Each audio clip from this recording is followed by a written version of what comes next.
जब लक्ष्मण को मूर्छा आई और भगवान ने सोचा कि मेरा ये सबसे बड़ा संकट कौन हर सकता है। देखो भगवान सबके संकट हरते हैं, भगवान के जीवन पे संकट आया तो उन्होंने किसको पुकारा? उन्होंने हनुमान से कहा कि तुम जाओ और संजीवनी लेके आओ। तो जब आकाश में हनुमान चले तो सूरज निकला हुआ था।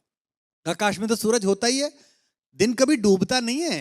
हमारी माँ पृथ्वी हमें गोदी में लेकर हमारे पिता सूरज की ओर से पीठ कर लेती है। माँ को दोष दे नहीं सकते तो पिता को दोष देते हैं कि दिन डूब गया है। दिन कभी डूबता नहीं है, दिन तो निकला रहता है। सूर्य कभी अस्त नहीं होता। कैलाश भैया ने गाया, क्या बात है, क्या बात, क्या कभी अंबर में। तो बेटा सूरज कभी डूबता नहीं है। तो सूरज आकाश में मिला, और अगर सूरज इधर निकल जाता जहां लक्ष्मण लेटे हुए थे तो भगवान के जीवन का सबसे बड़ा संकट आ जाता।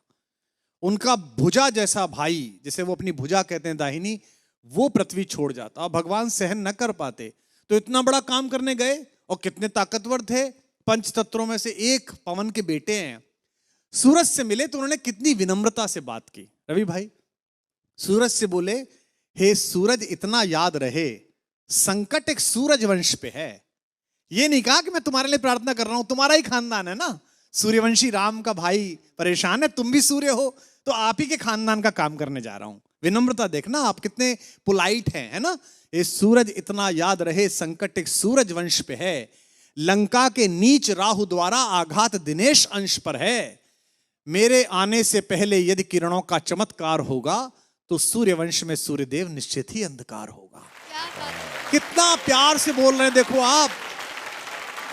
इसलिए छिपे रहना भगवान। जिसने राम के अलावा किसी को भगवान नहीं माना वो हनुमान सूर्य से कह रहे हैं, इसलिए छिपे रहना भगवान, जब तक न जड़ी पहुंचा दूं मैं, बस तभी प्रकट होना भगवान, जब संकट निशा मिटा दूं मैं। आशा है स्वल्प प्रार्थना, ये जरा सी प्रार्थना सच्चे जी से स्वीकारोगे, आतुर की अर्थ अवस्था को होकर करुणार्थ निहारोगे।